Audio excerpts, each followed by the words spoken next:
Nearly 70,000 people from western Puerto Rico were being evacuated after a 90-year-old dam was damaged by Hurricane Maria, The Guardian reported. Many parts of Puerto Rico are flooded and more than 3 million people do not have electricity. A crack appeared on the Guajataca Dam on Friday, leading to risks of flash floods. Residents of the municipalities of Isabela and Quebradillas have been told to evacuate. It's of structural failure. I don't have any more details, Governor Ricardo Rossello said from the United States territory's capital, San Juan. We're trying to evacuate as many people as possible. The National Weather Service in San Juan also said that people living in the areas surrounding the Guajataca River should be evacuated immediately as their lives were in danger. It instructed residents to move to higher ground immediately.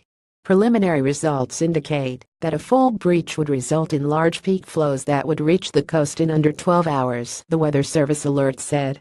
Anthony Raines, a meteorologist with the U.S. National Weather Service, was quoted as saying that there was no indication about how this crack could evolve or how long it would take. That is why the authorities are moving so fast. It is a really dire situation. Hurricane Maria was the second major storm to hit Puerto Rico in about a month. Its governor Ricardo Rossello had said Maria was the most devastating storm to hit the island this century, if not in modern history. Before that, the island had not seen a Category 5 storm since San Felipe II in 1928, which killed more than 300 people.